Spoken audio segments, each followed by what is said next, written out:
Hi friends, welcome back to G K Kanas kitchen. ಇವತ್ತು ನಾನು Andhra special sweet bellam sunnundalu ರೆಸಿಪಿನ ಮಾಡ್ತಾಯಿದ್ದೀನಿ.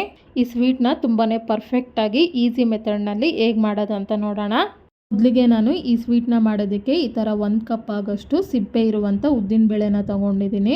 ಅಳತೆನಲ್ಲಿ ಅಳಬೇಕಂದ್ರೆ ಸುಮಾರು 1/4 kg ಆಗೋಷ್ಟು ಉದ್ದಿನಬೇಳೆನ ತೊಗೊಂಡು ಈಗ ಇದನ್ನು ಸ್ಟವ್ನ ಆನ್ ಮಾಡಿ ಈ ಥರ ಒಂದು ಕಡಾಯಿನ ಇಟ್ಟು ಈಗ ಈ ಉದ್ದಿನಬೇಳೆನ ಅದಕ್ಕೆ ಸೇರಿಸ್ತಾ ಇದ್ದೀನಿ. ಈಗ ಇದನ್ನು ಮಿಕ್ಸ್ ಮಾಡ್ಕೊತ 10 ರಿಂದ 15 ನಿಮಿಷ ಉರಿನ ಮೀಡಿಯಮ್ ಟು ಲೋ ಫ್ಲೇಮ್ಗೆ ಅಡ್ಜಸ್ಟ್ ಮಾಡ್ಕೊತ ಈ ಉದ್ದಿನಬೇಳೆನೆಲ್ಲ ನೀಟಾಗಿ ಫ್ರೈ ಮಾಡ್ಕೋಬೇಕು.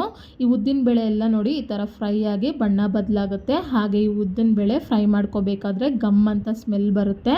ಅಲ್ಲಿ ತನಕ ಈ ಉದ್ದಿನಬೇಳೆನ ಫ್ರೈ ಮಾಡ್ಕೋಬೇಕು. ಈಗ 15 ನಿಮಿಷ ಆಗಿದೆ, ಉದ್ದಿನಬೇಳೆ ಎಲ್ಲ ಫ್ರೈ ಆಗಿದೆ.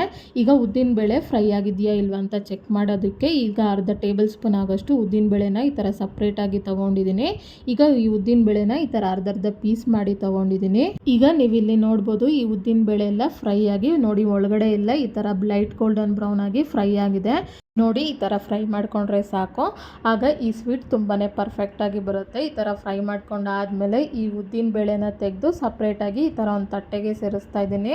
ನೋಡಿ ಈಗ ಒಂದು ಸಾರಿ ಇದನ್ನು ಮಿಕ್ಸ್ ಮಾಡ್ಕೊತಾ ಇದ್ದೀನಿ. ಈ ಥರ ಮಿಕ್ಸ್ ಮಾಡಿಕೊಂಡು ಈ ಉದ್ದಿನ ಕಾಳೆಲ್ಲ ಹಾಗೆ ತಣ್ಣಗೆ ಆರಕ್ಕೆ ಬಿಡಬೇಕು. ಈಗ ಅದೇ ಕಡೆಗೆ 2 ಟೇಬಲ್ ಸ್ಪೂನ್ ಆಗೋಷ್ಟು ಅಕ್ಕಿನ ಸೇರಿಸ್ತಾ ಇದ್ದೀನಿ. ಹಾಗೆ ಎರಡು ಏಲಕ್ಕಿನ ಸೇರಿಸಿ ಮಿಕ್ಸ್ ಮಾಡ್ಕೊತಾ ಇದ್ದೀನಿ. ಈ ಥರ ಮಿಕ್ಸ್ ಮಾಡ್ಕೊತ ಉರಿನ ಲೋ ಫ್ಲೇಮ್ನಲ್ಲಿ ಇಟ್ಕೊಂಡು ಈ ಅಕ್ಕಿನ ಫ್ರೈ ಮಾಡ್ಕೋಬೇಕು. ಅಕ್ಕಿನ ಈ ಥರ ಫ್ರೈ ಮಾಡ್ಕೊತಿದ್ರೆ ಲೈಟಾಗಿ ಇದ್ರ ಬಣ್ಣನೂ ಬದಲಾಗುತ್ತೆ. ಈ ಥರ ಫ್ರೈ ಮಾಡ್ಕೊಂಡಾದ್ಮೇಲೆ ಈಗ ಸ್ಟವ್ನ ಆಫ್ ಮಾಡಿಕೊಂಡು ನಾವು ಫ್ರೈ ಮಾಡ್ಕೊಂಡಿರುವಂಥ ಅಕ್ಕಿನ ನಾವು ಯಾವ ಪ್ಲೇಟ್ನಲ್ಲಿ ಉದ್ದಿನಬೇಳೆನ ಫ್ರೈ ಮಾಡಿ ಹಾಕ್ಕೊಂಡಿದ್ವೋ ಅದೇ ಪ್ಲೇಟ್ಗೆ ನಾವು ಫ್ರೈ ಮಾಡ್ಕೊಂಡಿರುವಂಥ ಅಕ್ಕಿನ ಸೇರಿಸಿ ಒಂದು ಸಾರಿ ಮಿಕ್ಸ್ ಮಾಡ್ಕೊತಾ ಇದ್ದೀನಿ. ನೋಡಿ ಈ ಥರ ಮಿಕ್ಸ್ ಮಾಡ್ಕೊಂಡಾದ್ಮೇಲೆ ನಾವು ಫ್ರೈ ಮಾಡಿದಂಥ ಅಕ್ಕಿ ಹಾಗೆ ಉದ್ದಿನ ಕಾಳು ಫುಲ್ಲು ಬಿಸಿಯಾಗಿದೆ. ಇದು ಫುಲ್ಲು ತಣ್ಣಗಾಗೋ ತನಕ ಇದನ್ನು ಹಾಗೆ ಬಿಡಬೇಕು. ಈಗ ಈ ಸ್ವೀಟ್ನ ಮಾಡೋದಕ್ಕೆ ಈ ಥರ ಹಾಲು ಕಾಯಿಸುವಂಥ ಪಾತ್ರೆನ ತೊಗೊಂಡು ಸ್ಟವ್ನ ಆನ್ ಮಾಡಿ ಉರಿನ ಲೋ ಫ್ಲೇಮ್ನಲ್ಲಿ ಇಟ್ಕೊಂಡು ಈಗ ನಾನು ಯಾವ ಕಪ್ನಲ್ಲಾದರೆ 1 ಕಪ್ ಆಗೋಷ್ಟು ಉದ್ದಿನಬೇಳೆನ ತೊಗೊಂಡು ಅದೇ ಕಪ್ನಲ್ಲಿ 1/4 ಕಪ್ ಆಗೋಷ್ಟು ಎಣ್ಣೆನ ಸೇರಿಸ್ತಾ ಇದ್ದೀನಿ. ಹಾಗೆ 1 ಟೇಬಲ್ ಸ್ಪೂನ್ ಆಗೋಷ್ಟು ತುಪ್ಪನ ಸೇರಿಸ್ತಾ ಇದ್ದೀನಿ. ಈಗ ಈ ಎಣ್ಣೆ ಮತ್ತು ತುಪ್ಪನ ಫುಲ್ಲು ಕಾಯಕ್ಕೆ ಬಿಡಬೇಕು. ಈಗ ನೋಡಿ ಎಣ್ಣೆ ಮತ್ತು ತುಪ್ಪ ಫುಲ್ಲು ಈ ಥರ ಬಿಸಿಯಾಗಿದೆ. ಈಗ ಸ್ಟವ್ನ ಆಫ್ ಮಾಡಿಕೊಂಡು ಈ ಎಣ್ಣೆ ಮತ್ತು ತುಪ್ಪನ ಫುಲ್ಲು ತಣ್ಣಗಾಗಕ್ಕೆ ಬಿಡಬೇಕು. ಇದು ತಣ್ಣಗಾಗಲಿ ಅಷ್ಟರಲ್ಲಿ ನಾವು ಫ್ರೈ ಮಾಡ್ಕೊಂಡಂಥ ಉದ್ದಿನ ಕಾಳು ಮತ್ತು ಅಕ್ಕಿ ಫುಲ್ಲು ತಣ್ಣಗಾಗಿದೆ. ಈ ಥರ ಬಿಸಿ ಆರಾದ್ಮೇಲೆ ಈಗ ಇದನ್ನು ತೆಗೆದು ಈ ಥರ ಒಂದು ಮಿಕ್ಸಿ ಜಾರ್ಗೆ ಸೇರಿಸ್ತಾ ಇದ್ದೀನಿ.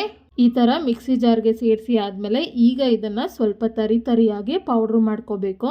ಈಗ ನೋಡಿ ಇದನ್ನು ಈ ಥರ ತರಿಯಾಗಿ ಪೌಡ್ರ್ ಮಾಡಿ ತಗೊಂಡಿದ್ದೀನಿ. ಇದನ್ನು ಕೈನಲ್ಲಿ ಈ ಥರ ಮುಟ್ಟಿದಾಗ ಸ್ವಲ್ಪ ರವೆಯಾಗಿ ಸಿಗಬೇಕು. ಈ ಥರ ಪೌಡ್ರ್ ಮಾಡ್ಕೊಂಡು ಆದಮೇಲೆ ಈಗ ಇದಕ್ಕೆ ನಾನು ಯಾವ ಕಪ್ನಲ್ಲಾದರೆ ಉದ್ದಿನಬೇಳೆನ ತಗೊಂಡೋ ಅದೇ ಕಪ್ನಲ್ಲಿ 3/4 ಕಪ್ ಆಗೋಷ್ಟು ಬೆಲ್ಲನ ಸೇರಿಸ್ತಾ ಇದ್ದೀನಿ.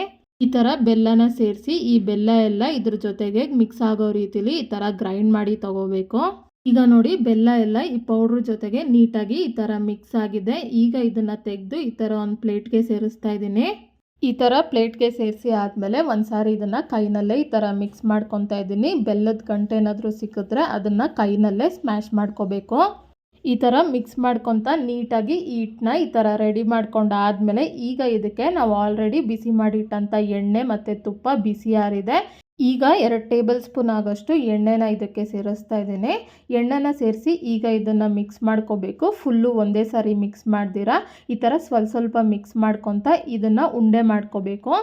ಈ ಥರ ಉಂಡೆ ಮಾಡ್ಕೋಬೇಕಾದ್ರೆ ಗಟ್ಟಿಯಾಗಿ ಪ್ರೆಸ್ ಮಾಡ್ತಾ ಈ ಥರ ಉಂಡೆ ಮಾಡ್ಕೋಬೇಕು. ಹಾಗೆ ಎಲ್ಲ ಸ್ವೀಟ್ನು ಇದೇ ಥರ ಉಂಡೆ ಮಾಡ್ತಾ ರೆಡಿ ಮಾಡ್ಕೋಬೇಕು.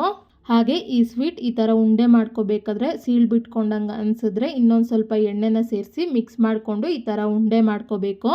ಹಾಗೆ ಈ ಸ್ವೀಟ್ ಮಾಡಬೇಕಾದ್ರೆ ಫುಲ್ ಪ್ರೋಸೆಸ್ಸನ್ನು ಈ ಥರ ಸ್ವಲ್ಪ ಎಣ್ಣೆನ ಸೇರಿಸ್ತಾ ಮಿಕ್ಸ್ ಮಾಡ್ಕೊತ ಈ ಥರ ಉಂಡೆ ಮಾಡ್ಕೋಬೇಕು. ಹಾಗೆ ನಾನು ಈ ಸ್ವೀಟ್ ಮಾಡಬೇಕಾದ್ರೆ ನನಗೆ 3/4 ಭಾಗದಷ್ಟು ಹಿಟ್ಟು ಖಾಲಿ ಆಗೋ ಟೈಮ್ಗೆ ಎಣ್ಣೆನೂ ಖಾಲಿ ಆಗೋಯ್ತು. ಹಾಗೆ ನನಗೆ ಈ ಥರ 1/4 ಭಾಗದಷ್ಟು ಹಿಟ್ಟು ಹಾಗೆ ಉಳಿತು. ಇದಕ್ಕೆ ನಾನು 4 ಟೇಬಲ್ ಸ್ಪೂನ್ ಆಗೋಷ್ಟು ಎಣ್ಣೆ, ಅರ್ಧ ಟೇಬಲ್ ಸ್ಪೂನ್ ಅಷ್ಟು ತುಪ್ಪನ ಕಾಯಿಸಿ ಈ ಥರ ತಣ್ಣಗೆ ಮಾಡಿ ಇಟ್ಕೊಂಡಿದ್ದೀನಿ. ಮತ್ತು ಈ ಎಣ್ಣೆನ 2 ಟೇಬಲ್ ಸ್ಪೂನ್ ಆಗೋಷ್ಟು ಇದಕ್ಕೆ ಸೇರಿಸಿ ಕೈನಲ್ಲಿ ಈ ಥರ ಮಿಕ್ಸ್ ಮಾಡ್ಕೊತ ಉಂಡೆ ಮಾಡ್ಕೊತಿದ್ದೀನಿ. ಹಾಗೆ ಎಲ್ಲ ಹಿಟ್ಟಿಗೂ ಇದೇ ಥರ ಸ್ವಲ್ಪ ಎಣ್ಣೆನ ಸೇರಿಸಿ ಮಿಕ್ಸ್ ಮಾಡ್ಕೊತ ಉಂಡೆ ಮಾಡ್ಕೋಬೇಕು. ಹಾಗೆ ಸೆಕೆಂಡ್ ಟೈಮು ನಾನು ಕಾಯಿಸಿ ತಗೊಂಡಂಥ ಎಣ್ಣೆ ಕರೆಕ್ಟಾಗಿ ಸರಿ ಹೋಯಿತು. ಈಗ ಆಂಧ್ರ ಸ್ಟೈಲ್ ಬೆಲ್ಲಂ ಸುನ್ನುಂಡಲು ಈ ಥರ ರೆಡಿಯಾಗಿದೆ. ಹಾಗೆ ಇದನ್ನು ಈ ಥರ ಸರ್ವಿಂಗ್ ಪ್ಲೇಟ್ಗೆ ತೊಗೊತಾ ಇದ್ದೀನಿ. ಈ ಸ್ವೀಟ್ನ ವಯಸ್ಸಿಗೆ ಬಂದಿರುವಂಥ ಹೆಣ್ಮಕ್ಳು ತಿಂದರೆ ಈ ಸೊಂಟಕ್ಕೆ ತುಂಬಾ ಶಕ್ತಿ ಬರುತ್ತೆ. ಹಾಗೆ ಈ ಸ್ವೀಟ್ ಹೆಲ್ತ್ಗೂ ತುಂಬಾ ಒಳ್ಳೆಯದು. ಈ ರೆಸಿಪಿನ ನೀವು ಒಂದ್ಸರಿ ಟ್ರೈ ಮಾಡಿ ನಿಮ್ಗೆ ಹೇಗೆ ಬಂತು ಅಂತ ನನಗೆ ಕಮೆಂಟ್ ಬಾಕ್ಸ್ನಲ್ಲಿ ತಿಳಿಸಿ. ಹಾಗೆ ನಿಮ್ಗೆ ಯಾವುದೇ ರೆಸಿಪಿ ಬೇಕಾಗಿದ್ರೂ ಕಮೆಂಟ್ ಬಾಕ್ಸ್ನಲ್ಲಿ ಕಮೆಂಟ್ ಮಾಡಿ. ಹಾಗೆ ಈ ರೆಸಿಪಿ ನಿಮ್ಗೆ ಇಷ್ಟ ಆದಲ್ಲಿ ಲೈಕ್ ಮಾಡಿ, ಶೇರ್ ಮಾಡಿ, ಸಬ್ಸ್ಕ್ರೈಬ್ ಮಾಡಿ.